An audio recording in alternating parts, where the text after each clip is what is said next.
Revolutionary talk for revolutionary times. Promoting peace, liberty, and prosperity around the clock. LibertyTalk.fm.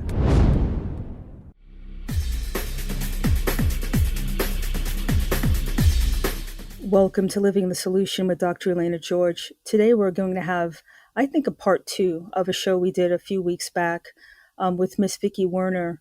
And it was a powerful show, and it got a lot of hits on my podcast page. And I can understand why, because what we're talking about is something that it affects everybody. It doesn't matter who you are, what walk of life you come from. I think everybody has dealt with illness, either themselves or loved ones or friends. And we're living in a time now where it seems to be everybody's touched by an untoward event that's medically based. And instead of us living in fear, I'm a big proponent of taking personal responsibility, making conscious choices, not out of fear, but out of knowledge. And what I find is that we don't know a lot. None of us do. But instead of people wanting to seek answers, they seem to want someone to tell them what to do. And fear is one of the drivers, in my opinion, of disease. So what Miss Werner offers is somebody who's been in the trenches, physically, emotionally, has seen family members, herself, who've come out the other side with a wealth of knowledge, with a frame of reference, and more importantly, with the love of humanity and the willingness to share that. So, Ms. Werner, I want to thank you so much for coming on today, because your book, The Secret to Healing and Recovery, is something that it's something that we all need. And you are kind enough to put this into a format that people can go to, learn from, expand their frame of reference, and I think take their power back. And it's all about that, isn't it? Yes, absolutely. Absolutely. And I had an opportunity in my own life with being somebody who crossed over and had a near-death experience and searched so many places for answers. And I think anybody who is in that desperate state, of the natural inclination is to reach outside of yourself for answers. And we all do that at some point. But I also got to witness being a child of somebody who was very sick for many years. And then again, as my precious husband nearly died a few years after I was in the recovery period. And so I got to witness both aspects of someone who was healing and searching for answers, and also as a caregiver and a bystander in the family, watching the dynamics of those. And I feel like bridging that together has been a great opportunity for me. It's interesting in a way that when you really meet illness, it really brings out the best in people and sometimes the not so good in people. And from the person who's ill, from their standpoint, you're in the midst of fighting for your life in most of these instances. And you can speak to this. What is the thing that made you finally say, for me, it's almost like I can't control something. I need to give it to God and then let God do. What is the thing that got you out of the mode of the moment, because you're reliving in it, to think of something bigger? Well, I fell when I crossed over and had my near-death experience, I had crossed over for 8 minutes from the 3D paradigm. It was much longer on the other side, of course. We hear about those kind of stories where you feel like, I was there for hours, it felt like. But the key point that brought me back was that the beings that I saw on the other side were communicating with me. And they told me that if I chose to come back, I would definitely be in a body that was going to be very ill for a number of years. I was aware of that.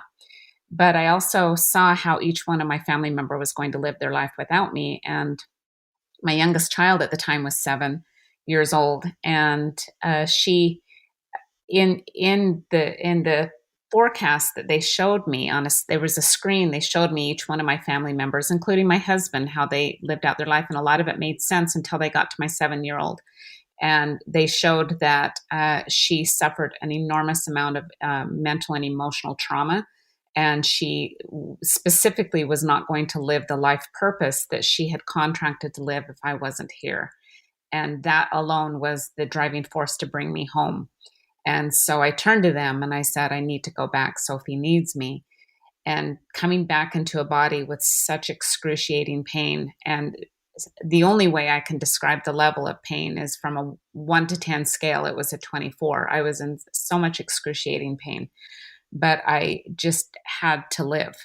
And I felt that I reached out so many places and healers, and I was grateful for every nugget. I was grateful for every bit of hope that was presented to me. But I ultimately knew that I needed to be in the driver's seat. And I think that's the biggest awakening that happens when we go through these type of traumas and we go through these illness experiences, that if we do our work and if we dial in deep, go deep within, if we put a mirror in front of us about who we really are and what we're here to do, that when we get on the other side of this, we really love the person that we've become because we've honored the path. We see that the journey has never been easy, but the journey has definitely been worth it. And maybe we don't have all the answers as to why we go through an experience that we do. And many of us won't have those answers until we cross over, possibly. But to have nuggets of wisdom that give hope, to give something to hold on to grasp, to give something that we can have a vision for something outside of the struggle that we're in, is enough that can continue on that path. And there isn't anything that's a more driving force than trauma or pain, because we all know what it feels like. We've all had times of betrayal. We've all had times of some level of pain, some level of illness, some level of trauma. And just trauma alone, there's an enormous amount of people who are experiencing trauma, and autoimmune diseases are very high right now, and get cancer rates, all of these illnesses. We could dial it back and see why and how this all came together. But ultimately, where we're at now is we have to own that our bodies, that we're a sovereign of our bodies, and that means we take control of our health. We take care of and that includes our mental and emotional health as well. It seems like the emotional well-being of people it's really being highlighted now. It seems to be everywhere, where even, we're having people taking emotional breaks from their routine, from their profession. We see athletes doing that. It seems like for the first time, we're looking at our bodies as more than just physical, that it is emotional. And we're going to take a break in a minute or so, but I just want to highlight what you said. It seems like you had a sense of purpose that drove you to say, I'm coming back for a purpose. And that was probably the pilot light that got lit, that helped drive you when you returned to your body and to what you do now. Is that fair to say? It seems like that's what happened. Absolutely. And I think anybody who has been in that crisis state, that whether it's internal or external, we reach a point where we ask why. And that can be the case if we're in a doctor's office and get a diagnosis. That can be the case of a car accident. That could be the case of a sudden loss of a family member, that we ask why that becomes our first question. And the answers aren't always going to show up, but if we start dialing in and go into that stillness and go into the quietness and believe that the world is conspiring on our behalf, that nature has order, that life has purpose, that everything and everyone is purpose, and that we were not put on this planet to suffer without something as an endpoint. And suffering, although it's an enormous challenge, and consciously we wouldn't be sitting here going, whatever happens, make sure I have a near-death experience and I'm bedridden for 8 months and I'm in a lot of pain for many, many years and I struggle and can't eat anything and I have nerve pain and all of those things. We would never say that on a conscious level. But if we get out of the ego and we get out of the story and realize that here we are on this planet for growth, for opportunities, and for learning and expansion, then we can start looking at it through the lens of opportunity. Then we can start looking at it as an opportunity to really get to know the soul, really get to know our purpose, and really get to know our level of compassion and our emotional and mental management. And ultimately, what we're really here to do is manage energy. And there is no greater school than illness to do so. I think that's a great place to take our first break and come back. You're living in the solution.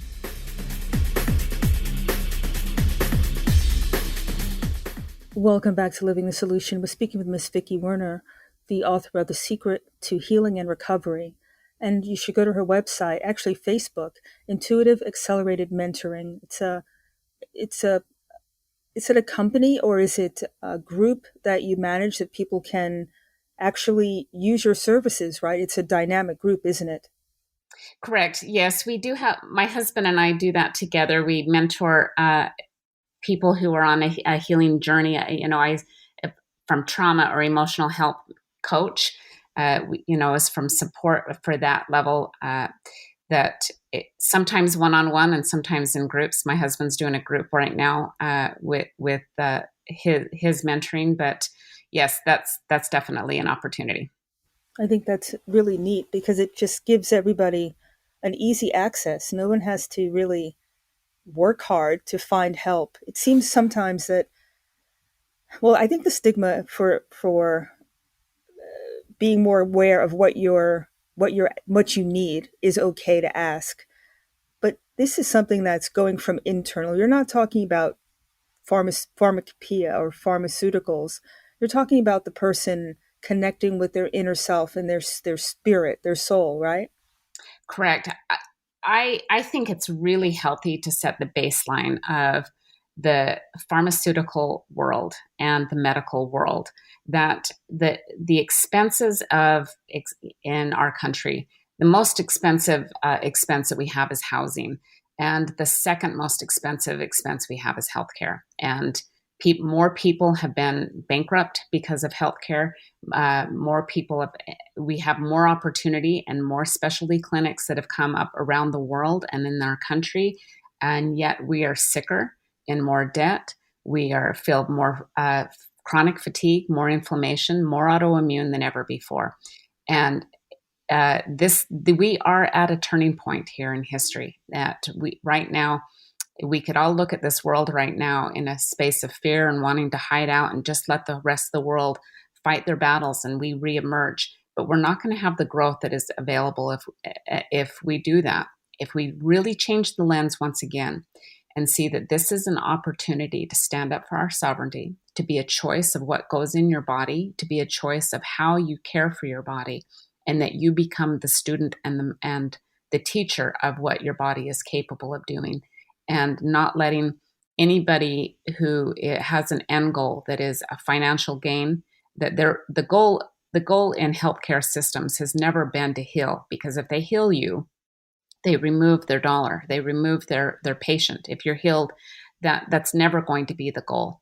And their approach from a medical standpoint is always going to be a Band-Aid on symptoms, but very, very seldom, especially in a medical model and an allopathic medical model, are they going to go to the root cause. It's most it has always been to cut it out or to kill it off or remove it.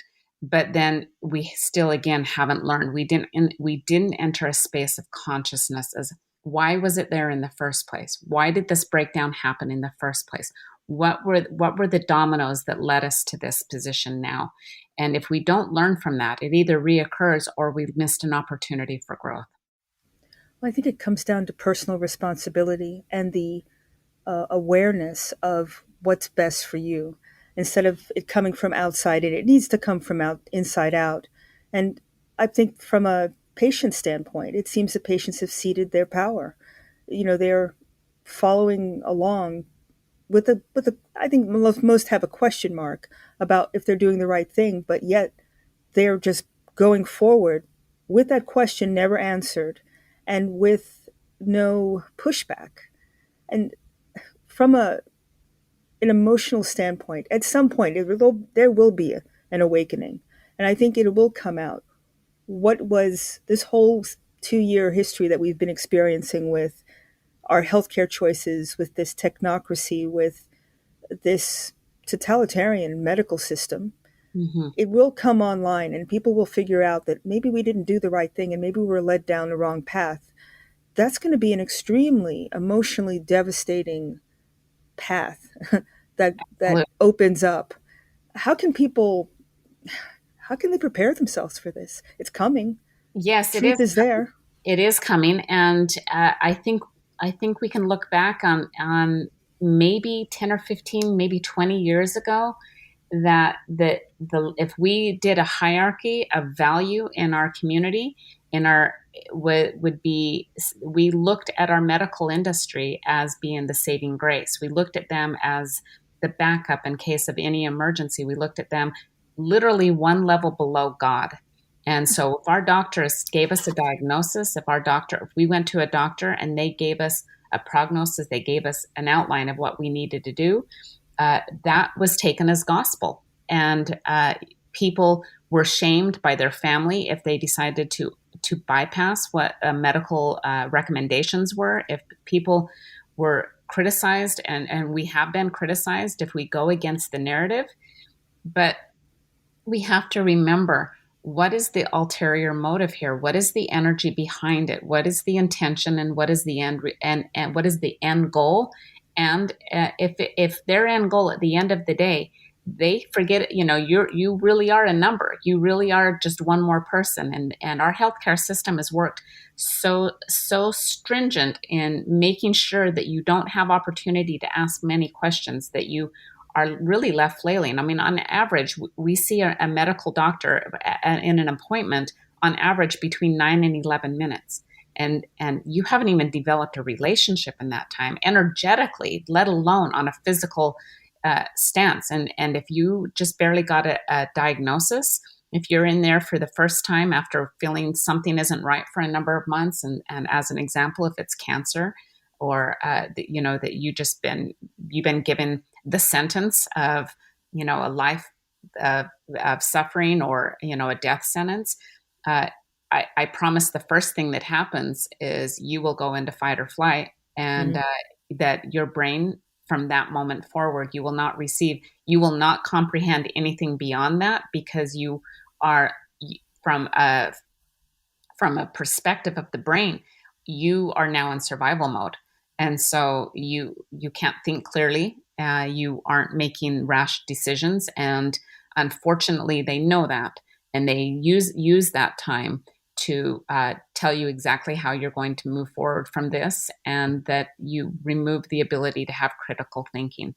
And if there's any time in history that critical thinking needs to come to the table, it's today. And that means what's going on externally in our environment, what goes on in our media, and what goes on in our celebrities, what goes on in our home, and what goes on in our body. We have to have critical thinking. We need to think beyond what has been presented, because if we don't, we fail once again, to see the opportunity.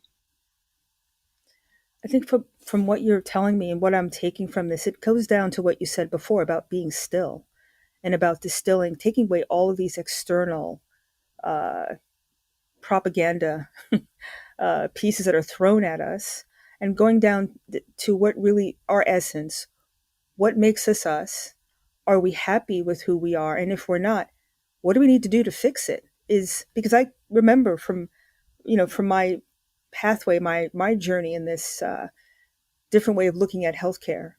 It's about being able to be in sync with yourself. If there's anger, if there's fear, if there's hurt that's just suppressed, comes out as disease, doesn't it? Well, ultimately, that's where the domino lands. We will, at some level, and we could bring in a few of the players that go along with this. Definitely we have to take into consider the toxins and the chemicals in our bodies, in our food, in our air, in our water.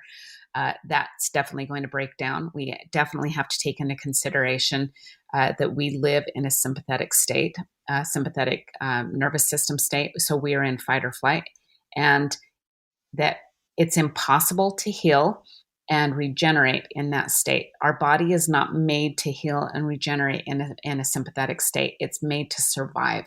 And so everything from digestion to regeneration to healing to soothing the nervous system, healing the gut lining, it's seen clearly through a thought process.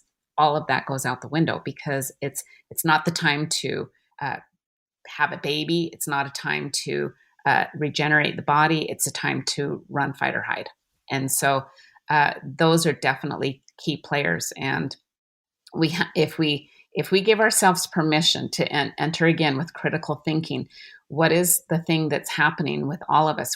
It doesn't matter what political side you are. It doesn't matter what your belief system is about our medical system. It doesn't matter about what information is being presented. What matters is the distraction from self. So that's something that every one of us can come to the table with. No matter where you sit on any paradigm, we are all being over distracted. We are everybody on. They think they're benefiting one another because we're all sending all of these podcasts and we're sending newsletters and we're sending updates and we're sending these YouTube videos and all of these different things because we want to share and enhance and grow, and we all want to be informed. And we think because in this stress response that information is what we all need. And of course, there is a level of that. We do need to stay some level of informed, but we're putting the well-being of our mental and emotional and physical state at risk because we are not rebalancing our body. Our attention is outside of us. We are in the illusion that this is what's real. We are in the illusion that this is where our attention needs to go. And wherever our attention is, that's where our energy is. And if you are in a state where you are need to be in a healing paradigm, the last thing you need to do is engage those emotions in a negative way. The last thing you need to do is worry about what's happening in Australia. Where are these children going to go? What are we going to do about the next rollout from a pharmaceutical standpoint? What you need to put your attention on is your consciousness, your energy, and your body. And in order to do that, you need to shut off everything that is going to be a distraction from that and monitor the self. I couldn't have said it better. And I know we're going to take a break, but I want to start off the question so for you to think about in the break. Is this by design? Is this distraction, this overwhelming, just coming at us 24/7 things to keep us from being able to be quiet and to realign ourselves because we're being told how we should think, how we look, how we should react to other things, how we should basically live our lives based on what other people put on us as opposed to who we are as an essence. And I want to talk about that when we come back, because I think that's, to me, it's part of the problem. We care about what everybody else thinks instead of what we really are. And we're letting other people define us and give value to us. On that note, let's take our second break. You're living in the solution. Welcome back to Living the Solution. We're speaking with Miss Vickie Werner. And before the break, I asked a question, and it seems to me that everybody's worried about, and maybe it's ego-driven maybe, about people putting value on you, having clout, having followers, but none of that's about who you are. It's about what you present, the face you present to the world. And it's toxic. If you're a certain race, you're supposed to be a victim or a perpetrator. There's no way you can change something that's intrinsic about what you are, but someone else has put a value on you and you're just taking it. So is this by design so that we are so distracted, so defeated that we don't think that we have the power anymore? Oh, absolutely. It's by design. And I think it's kind of interesting if we look at it as an opportunity to say, okay, so we have small t truth. This is a truth that the small t truth is, that whatever the narrative is, this is true to somebody believes that this is the correct president, or this is the thing that you need to have as an injection, or the small t truth is whatever narrative. That doesn't matter. But we also have the big T, capital T truth. Capital T truth is universal truth. It is truth that applies to every one of us. Doesn't matter our age. It doesn't matter our gender. It doesn't matter our nationality. It doesn't matter our socioeconomic status. And those things is consciousness, love, compassion, service. That we're here as students. We're here in the lab of life. That we're here to experience emotions. We're here to have challenges that will give us something to push against, so that we can start looking within. That's where our attention needs to be, and it takes some level of crisis, pain, or trauma 99% of the time for us to say, I don't like how I'm feeling anymore. This isn't working. What worked before is no longer working.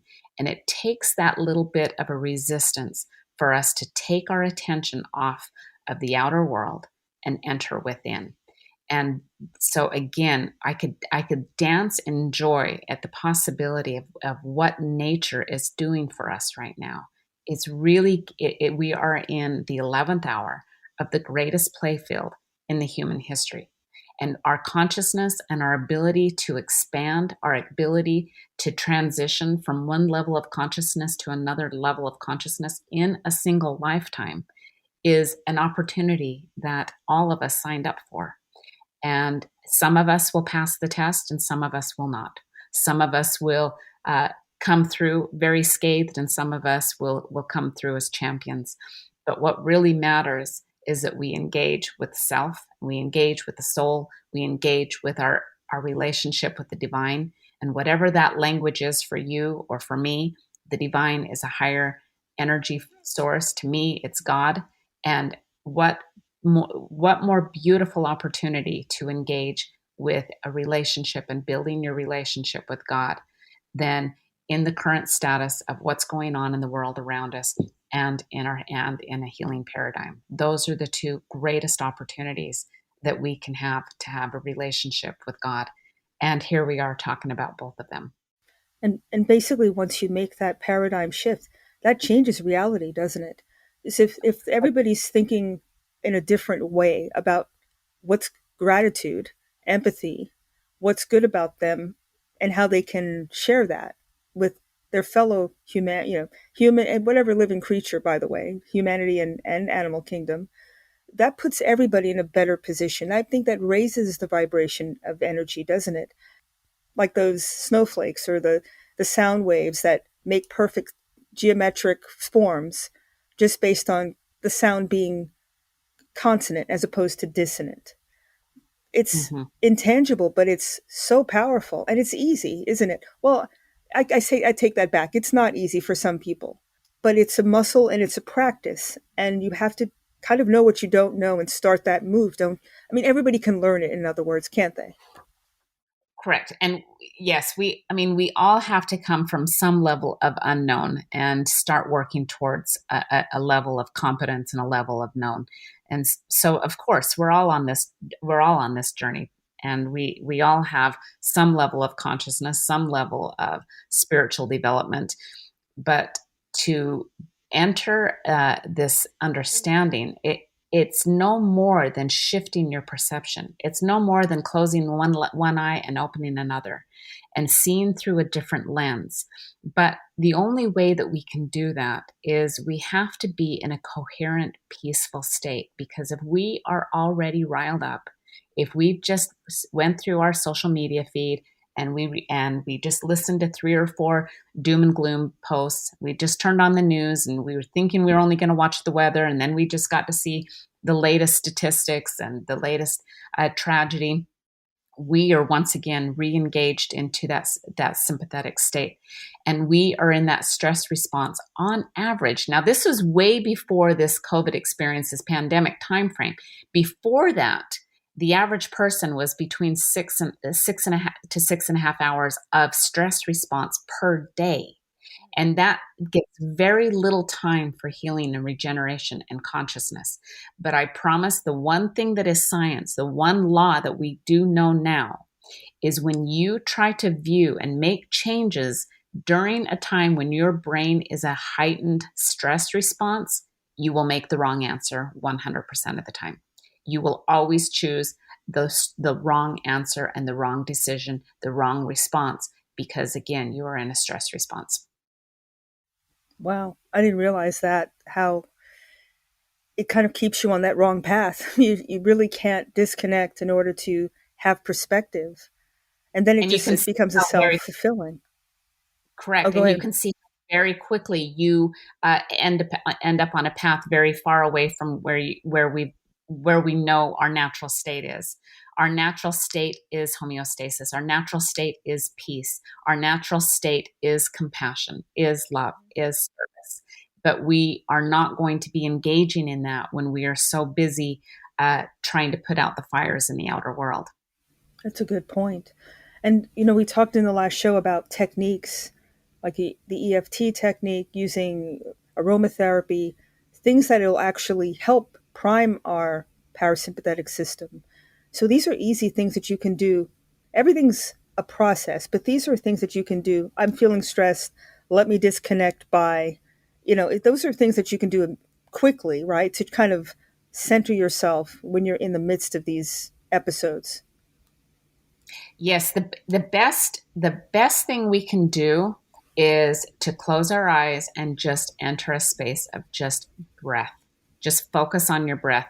The most important thing. Well, I always teach others, and this is the thing that when I engage with somebody who is in some kind of trauma response, they're the only thing they need to do is, and I think I mentioned this before, but is it's important to reiterate this: eat, but eat gently, nourish the body, rest as much as possible. Your body needs the time to regenerate and move the body. That so if you, I remember when a very close friend of mine, when I was 19 years old, was killed in a car accident, and that stress response. The only thing I could do was to put on my tennis shoes and run. I had to just, there was so much moving through my body. But when we're in a struggle with our health, it isn't necessary to push your body in a space of uncomfortable position. But if we can, it's really healthy because we have all of these hormones that are moving through our body. We have the cortisol and the adrenaline, and those hormones. One is they suppress the immune system. Again, that's part of the agenda. If we're in fear, our immune system is suppressed, and we're not able to use what God gave us. And two, that it becomes poison in the body if it doesn't leave the body. It becomes toxic. So, in order to move that out of the body, at the very least, breathe. But at the most, do some kind of physical movement, some kind of physical activity. I really recommend walking outside in nature. Getting outside in nature is the most important because there's a harmony, there's a resonance of nature that can be very healing, and we can ground ourselves. If you can have an opportunity to take your shoes off and step into a stream of water and walk out in nature and just allow the flow and take some breath, those are great ways to recalibrate. But know what is your triggers. I don't encourage you spending time with people that are not aligned with you. I think that this Thanksgiving is going to be the Thanksgiving that most people are going to be joining with their tribe versus the obligation more than any other time in history. We are gathering with those of like-minded consciousness. We are building our tribes and our teams around us. We are strengthening the union of relationships, and that we are taking ownerships. And again, this comes back to the divine purpose of what's going on. We could look at the narrative outside, but the narrative is never going to be the truth. The narrative is just giving us an opportunity to find the truth, but the truth will only be found when you are in a coherent, in a state of homeostasis and peace, and you can go within, and in that quiet voice, in that quiet stillness, that's when you are in communion with the divine.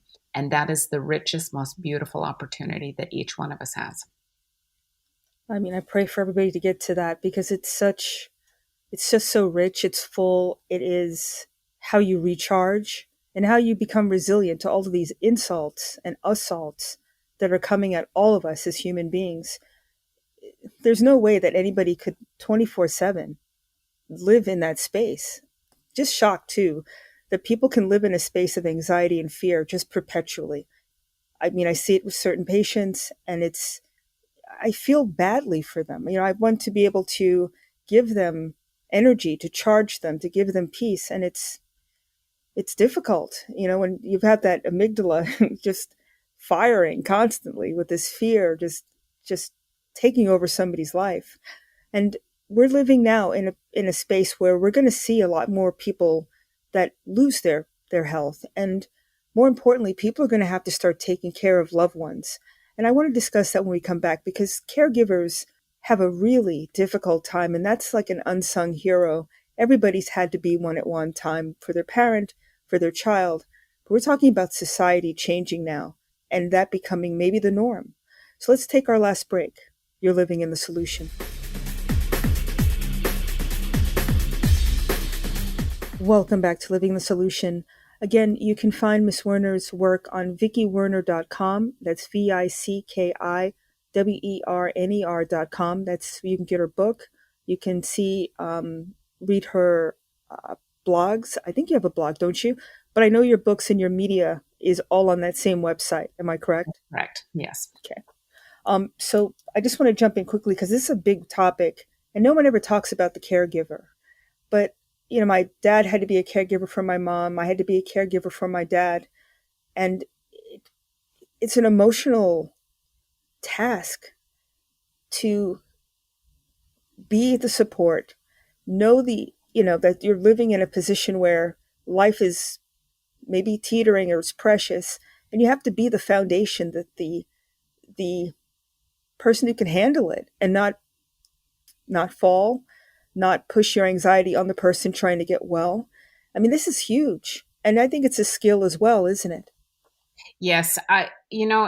It was very fascinating to be a bystander of the experience when I gave myself permission to just observe how different people showed up in my life when I was so sick and how I was forced to show up as a caregiver for my husband. And by natural design, caregivers, the first line of caregivers is obviously going to be a family member, usually a person who lives in the home for financial reasons. And obviously you have a direct relationship. You want the best for that individual. But I definitely have some guidelines I would like to share about definite do's and definite don'ts. When we're entering this space as a caregiver, we didn't go to high school into a class where they taught us, this is what happens when you become a caregiver.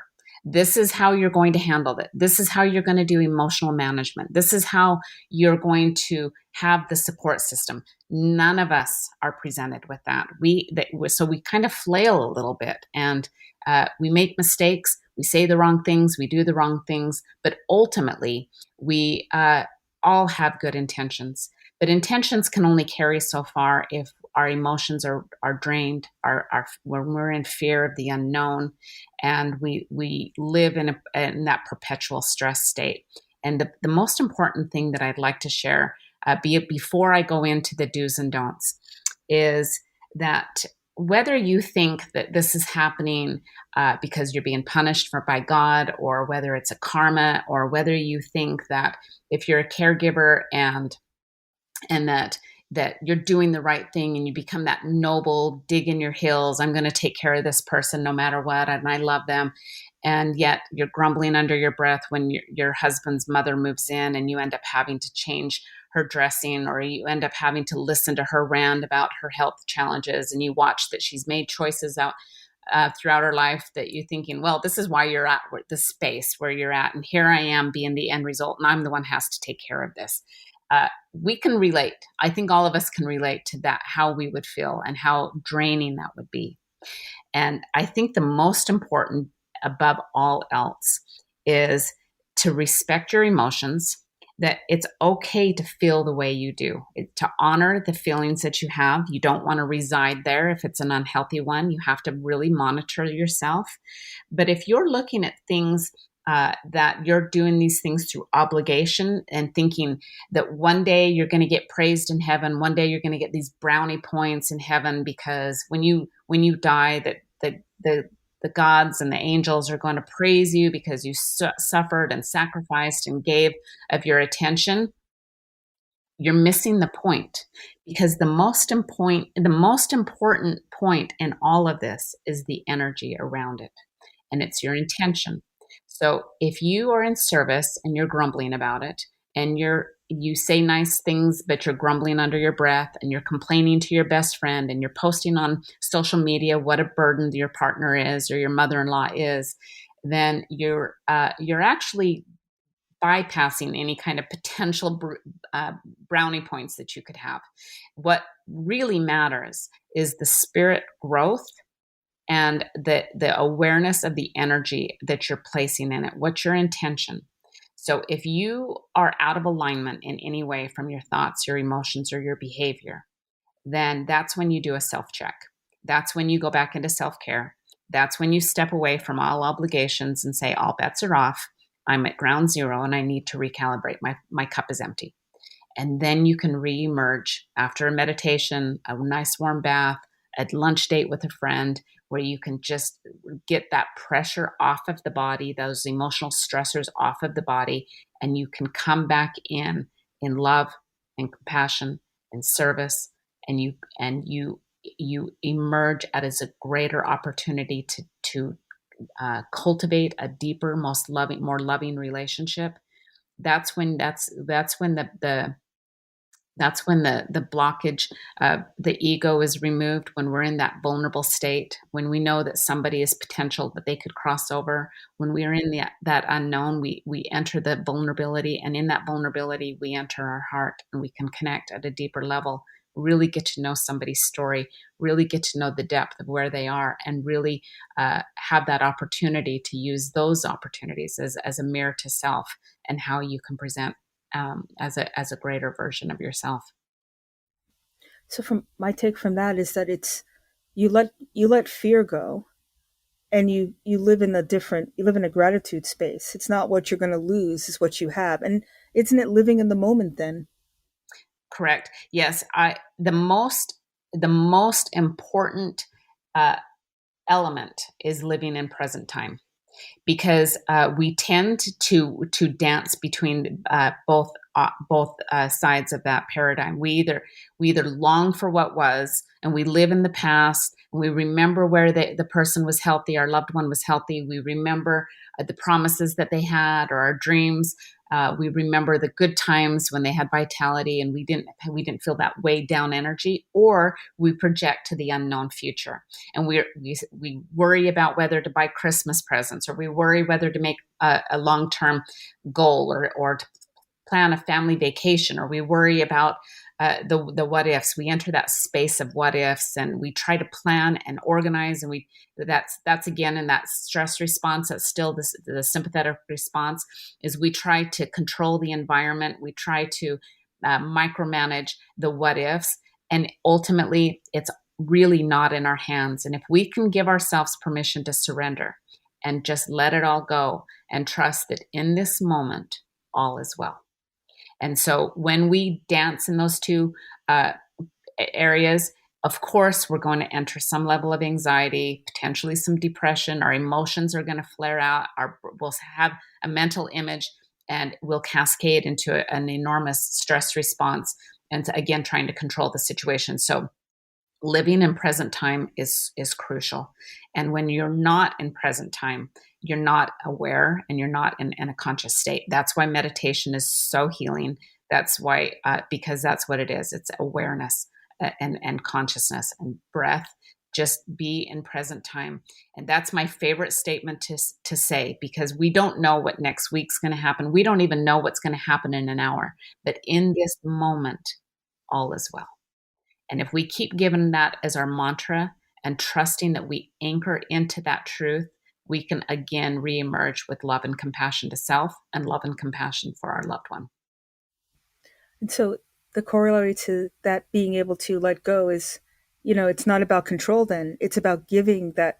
You can't control anything really. So is that ability to let go and kind of let God, and being okay with that. You can't make someone love you. You can't make somebody do something. Something that's happened before has already happened. So is that ability to let go of that need to control, as if it's going to change something?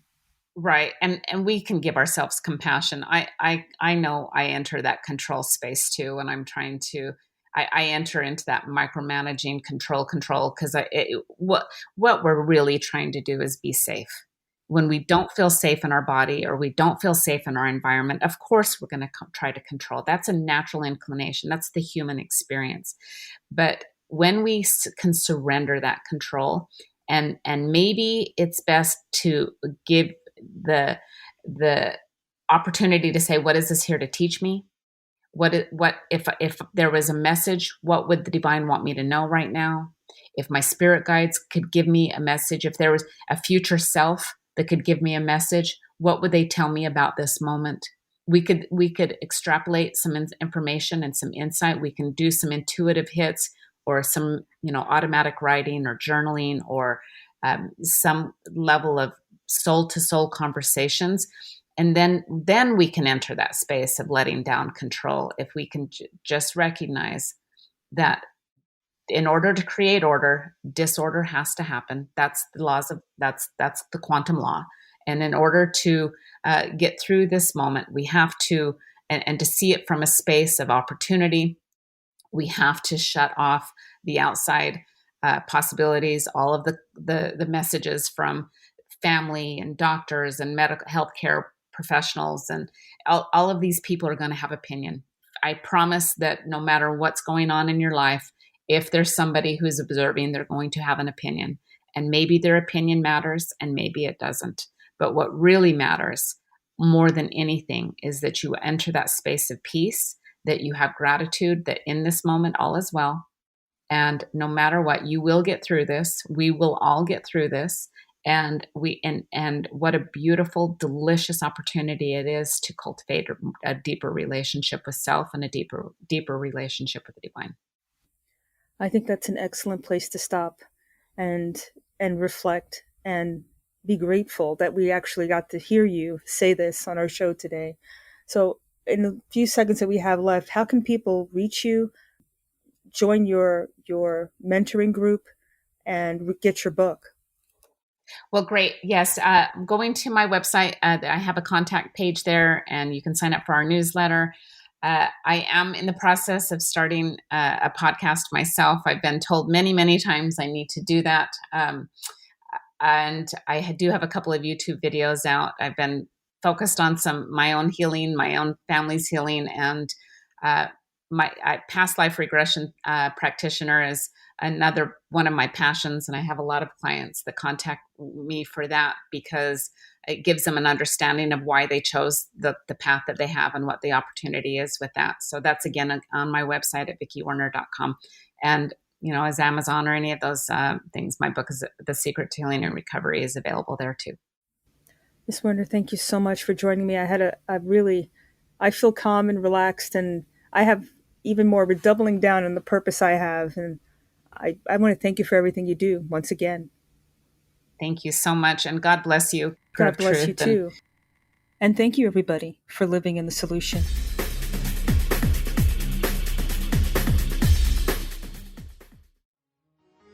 Revolutionary Talk for Revolutionary Times. Liberty Talk FM.